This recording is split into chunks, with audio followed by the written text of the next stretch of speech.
Una po, gusto ko lang, nainis ako dun sa sinabi kanina, bakit daw 300,000 lang tayo.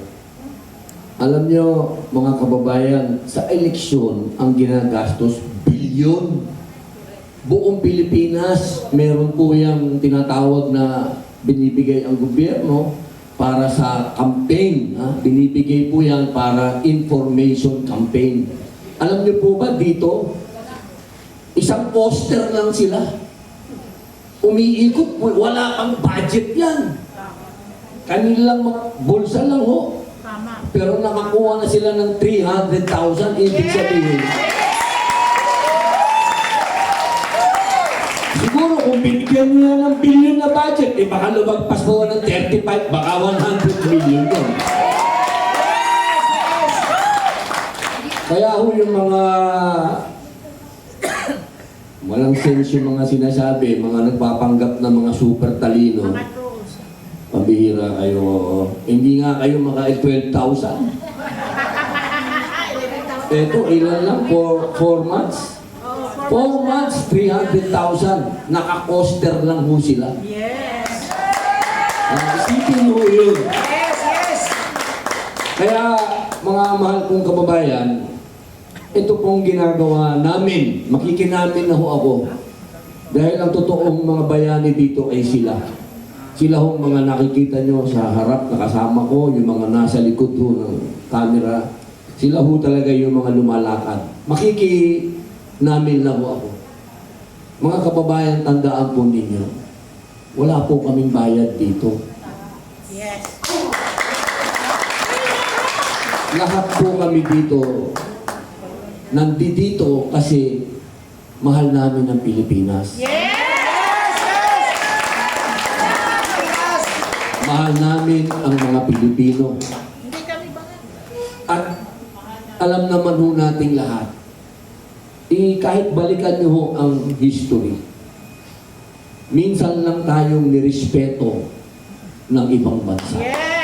Minsan lang. Yes, yes, yes! Yung mga bansa na kinakatakutan ang mga leader, nirespeto tayo. Yes! Yes! Nandyan ho si Putin. Russia. Nandyan. Si Xi Jinping. China. Nandyan po si Presidente ng Amerika ngayon. Nakalimutan ko. Kinampanya ko yan pero hilig sa gera. Si Trump. Yung mga leader na yan, ang ipinakita ho niyang respeto sa atin dahil kay Digong. Yes! Yung panahon ngayon, tandaan po natin kahit saan tayo magpunta, Yes, taas ang noo. nakataas ang noo natin. Yes! Dahil yung leader natin nung panahon na yun, sorry, excuse my language, Yes. English yan. May bayad!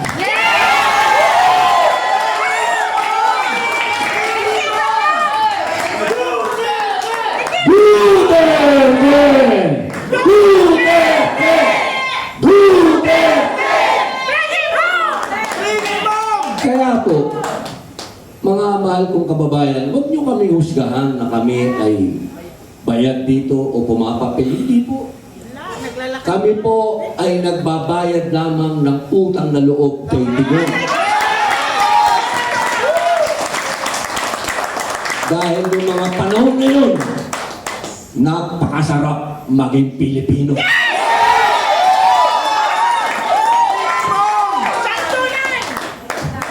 Bilang panghuling salita, mga mahal, hindi, ngayon lang ho, baka naman mahirap yung panghuli. Para lang ho dito. Minamalat na rin ako, kakasigaw pa. Bilang panghuling salita, mga kababayan, tandaan po natin, si Digong ay isang Pilipino Yes. na ikinulong sa ibang bansa. Iyan po ay pagyurak sa ating pagka-Pilipino. Kaya anong kulay mo ngayon? Kaya dilaw ka, pink ka, pula ka, o itim ka, tandaan po ninyo, Pilipino. Pilipino tayo. ka. Maraming salamat po. Bring him home!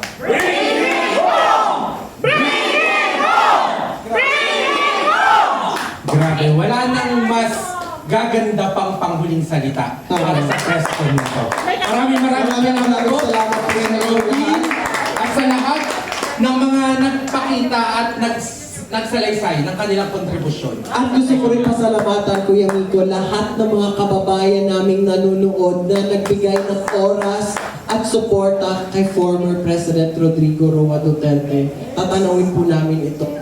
Malaking utang na loob.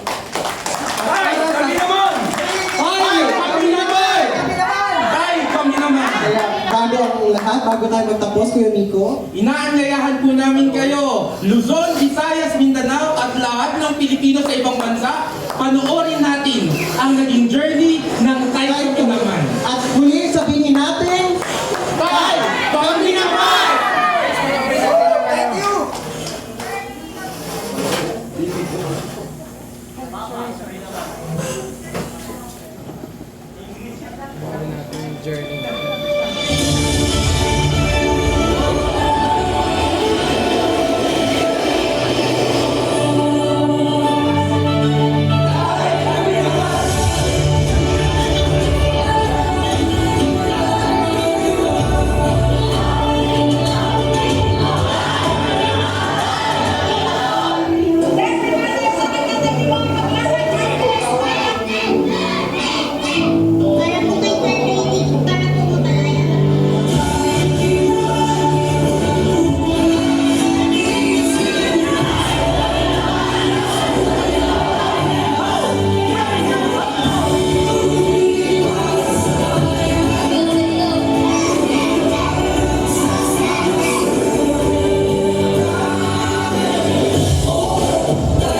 wish talaga namin is kahit makabalik si Inday Sara or isa sa mga Duterte na i-pursue yung yung campaign ni PRRT na war on drugs.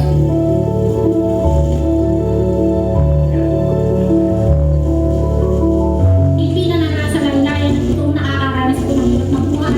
Yung mga taong totoong naging biktima po ng droga. So, ini-invite po kayo na pumirma po at samahan po nila kami dito sa campaign na to, Signature Campaign, kaya kami lang. Dinadaanan ka namin kahit gawa mo isa sa mahirap sa sarili mo na hindi ko isipin nyo ordinaryong Pilipino na nagsipamang Duterte. Bakit hanggang ngayon hinahabol nila? Bakit?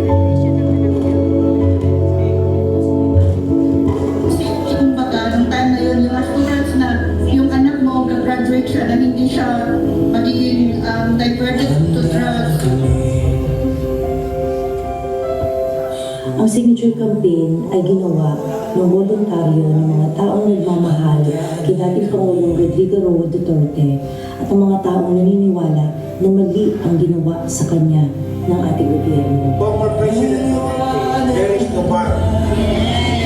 Malaking utang na loob namin sa kanya. Dalawang importanteng punto na gusto namin ilapit sa Korte Suprema. Itama ang mga mali na nagawa ng ating gobyerno, lalo-lalo na sa pag-aresto sa dating Pangulong Rodrigo Roa Duterte.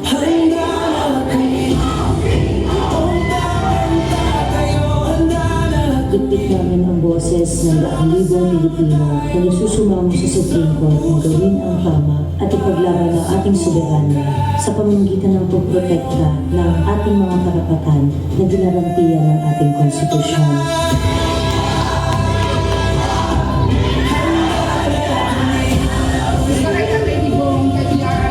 Hindi kami natatakot lumaban.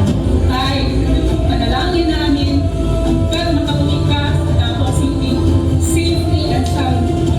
We love you, Lord.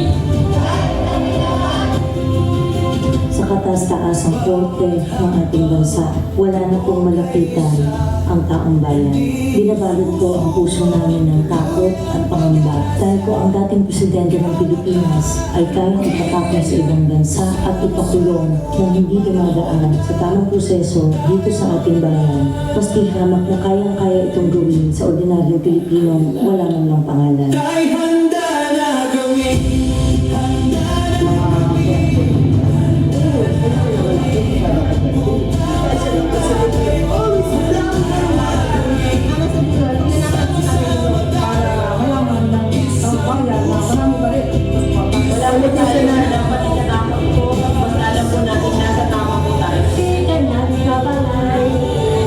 Inang bayan naghihintay, nakatuli ni tatay. Bakit ikaw hindi ka nag-iisa? Nandito kami sa bayan ng Pilipino, hindi sa sumusuporta na humahanga kami sa lahat ng nagawa mo ng bayan ng Pilipino.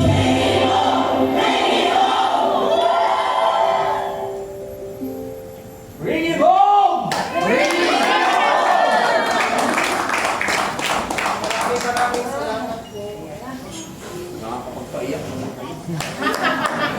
Hindi po ito ang katapusan, ito pa lang ay ang simula. Hanggat hindi pinapakinggan ang boses ng mga Pilipino, hindi kami titigil hanggat hindi natin